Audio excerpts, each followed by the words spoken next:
Hola queridos y queridas estudiantes.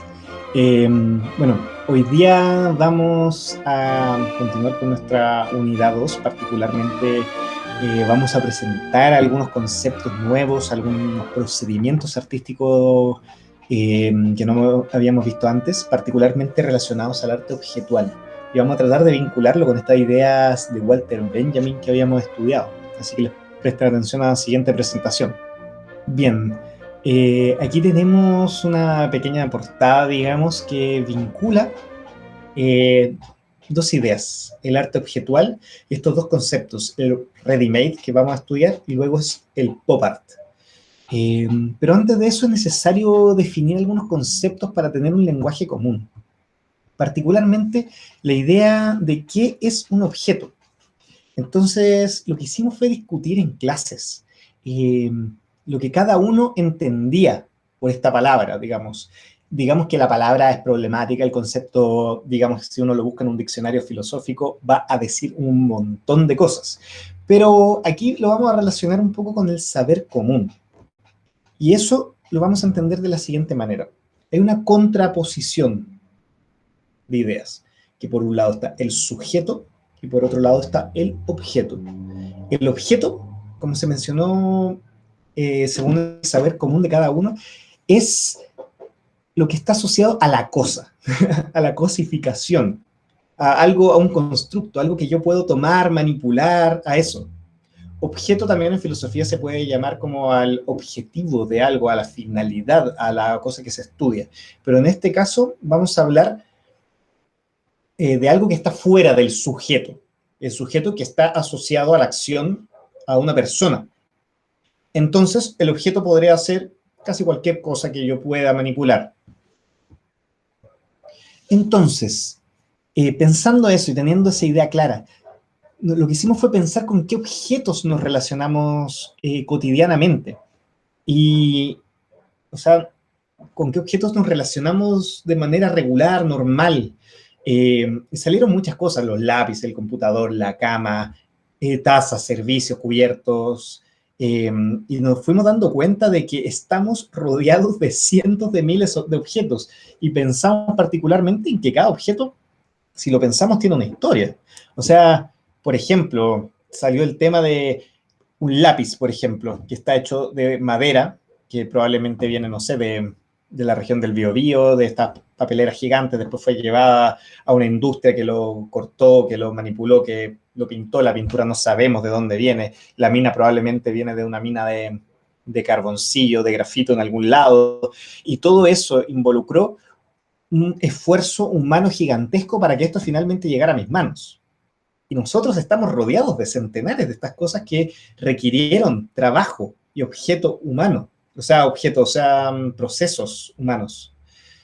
Eh, entonces, eso también es importante tenerlo en cuenta, porque si lo asociamos con la idea de Walter Benjamin, de la obra de arte, en la época de su reproductividad técnica, nos vamos a encontrar de que el objeto, al ser serializado y producido en masa, como que va perdiendo esa aura, va perdiendo esa distancia. Muy por el contrario está el objeto artesanal, aquella cosa que está hecha con esfuerzo, que es única, que no hay otra cosa igual porque fue hecha a mano, como que le agregamos un valor. En cambio, la cosa masiva muchas veces se lo restamos. Vamos a hablar después de qué pasa con los objetos masivos que tienen valor, pero eso va para otro punto. Vamos a hablar de el ready-made, que es un concepto complejo y que tiene bastante historia en el arte. Particularmente, yo diría que lo inicia, es discutible, pero yo creo que lo inicia Marcel Duchamp. Habíamos hablado de él cuando había puesto este urinario en la galería de arte.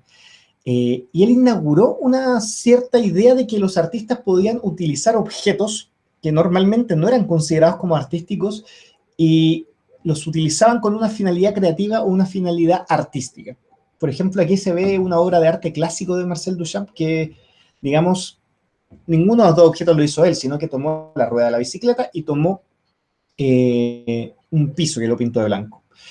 El tema acá es que Marcel Duchamp, que se inscribe en el movimiento Dada, no necesariamente tenemos que encontrarle mucho sentido a la obra, pero sí inauguró un procedimiento muy interesante. Y este procedimiento no es exclusivo de las artes visuales. De hecho, pensemos lo siguiente, el ready-made, el utilizar objetos en el arte, no es un movimiento artístico en sí. No hay gente que se declare yo soy ready-made, sino que es un procedimiento. Así como está el dibujo, la pintura, la escultura, el grabado, está el ready-made. Eh, entonces, este procedimiento, por ejemplo, fue utilizado también en música, por ejemplo, con el artista, el compositor György Ligeti, que es un compositor húngaro, que hizo una sinfonía con metrónomos. El metrónomo, para los que no saben, es un objeto que se utiliza en música para marcar el tempo, para marcar, por ejemplo, que algo esté en 4/4, 3/4, etcétera, para marcar sobre lo que uno va a tocar. Entonces quiero que vean el siguiente video sobre la Sinfonía de los Metrónomos de este compositor.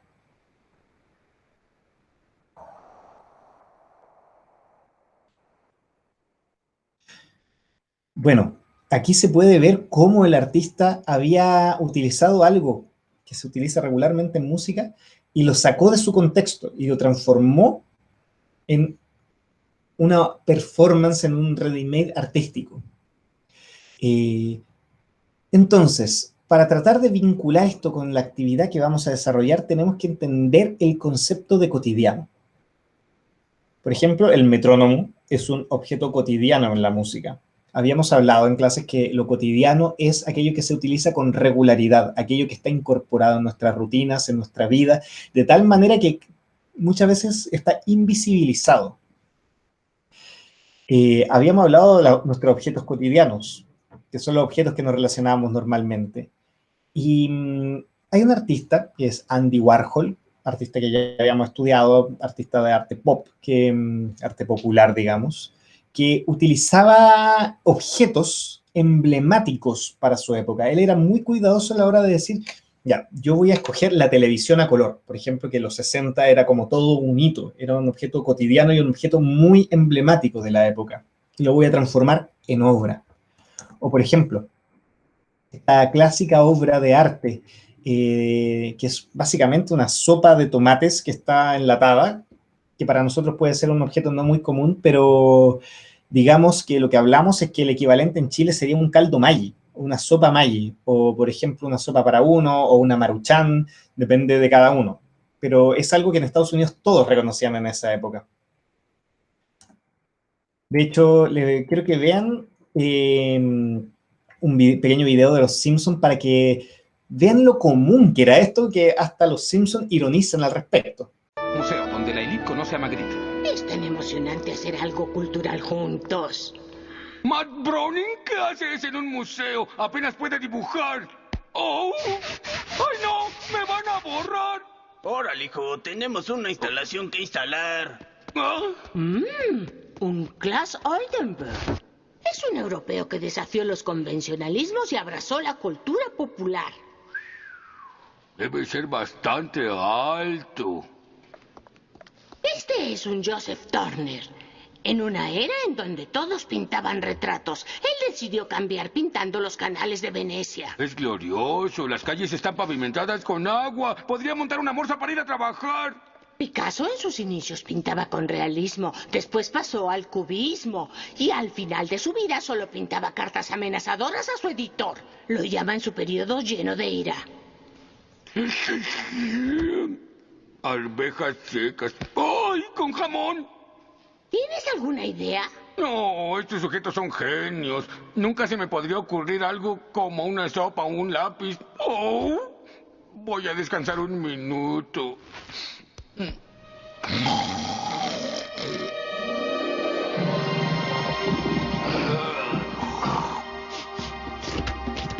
No, ¡qué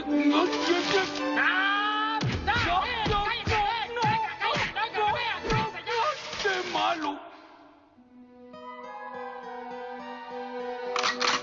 Hasta la vista, baby.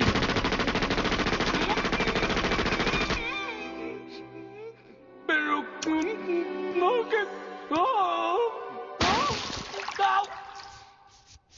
no, no. La sopa está lista, panzón feo. ¡No, no, no, no, no!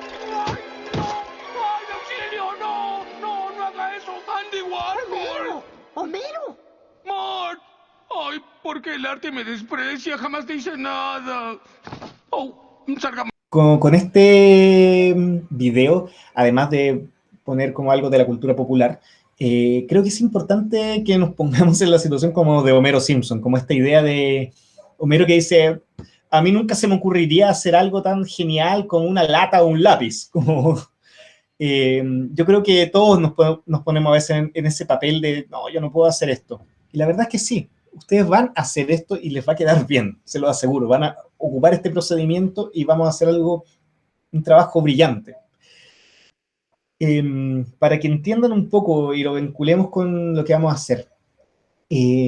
Aquí Andy Warhol toma unas cajas de una especie de jabón para ropa, que era, esta es una marca que se llama Brillo en Estados Unidos, pero en clases hablábamos que algo cotidiano en Chile sería como que ustedes tomaran Omo, o Drive, o Ariel, o el detergente que ustedes utilicen. Sería como el equivalente a jabón Popeye, por ejemplo, una cosa así. O, por ejemplo, el objeto que es la botella de Coca-Cola, algo muy emblemático de la cultura norteamericana. Imaginémonos, nosotros podríamos ocupar unas serranitas o una fruna cola o algo así. Sería como el equivalente. Entonces, el trabajo del día de hoy es escoger el objeto de nuestro año. ¿Cuál ha sido el objeto más significativo para nosotros? Había una estudiante que tocaba violín, que practicó mucho el ayudo de la soledad, la cuarentena, que escogió un violín. Hay gente que escogió su croquera, gente que escogió su teléfono. Hay otras personas que escogieron la mascarilla, otras personas que escogieron sus computadores, su cama, su almohada, no sé, un tarro de ketchup, de mayonesa, de papitas fritas. Vi de todo. Esto es personal. Tienen que pensar cuál es el objeto cotidiano que más les es significativo en este año. Quizás no necesariamente tiene que ser el más significativo, pero alguno de los más significativos. Entonces, para dar las instrucciones clarísimas, son 3 pasos. Vamos a escoger este objeto, a retratar. Vamos a escribir por qué creemos que es importante este objeto para nosotros. No tiene que ser nada muy elaborado esta escritura, por si acaso, de una justificación nomás. Y número 3, van a tomar 2 buenas fotografías de este objeto. ¿Por qué 2? Porque así nosotros después, la próxima clase, vamos a poder escoger cuál nos sirve más para el trabajo. Pero ojo, quiero fotos con buena iluminación, con buena resolución, de un ángulo lo más limpio posible y ojalá con fondo blanco. Esto nos va a permitir después ocupar el programa de edición de manera más sencilla. Fondo blanco, fondo verde, pero que sea un color liso, que no haya objetos atrás porque nos va a dificultar mucho el trabajo. Recomendación, muchas veces el celular se le ensucia a la cámara porque tiene grasita o suciedad. Limpien el lente, eso les va a facilitar. Abran las cortinas, trabajen con luz natural. Necesitamos 2 buenas fotos. Entonces, eso es el trabajo del día de hoy. Nada más. Sumamente sencillo, pero requiere de pensar y tomar buenas fotos. Pueden tomar las fotos de ángulos distintos para tener de dónde elegir. Si alguien quiere mandar más de 2 fotos, puede hacerlo. Eso, chicas y chicos. Cualquier duda saben que pueden escribirme y quedo atento a cualquier duda o comentario. Eso. Chao, chao.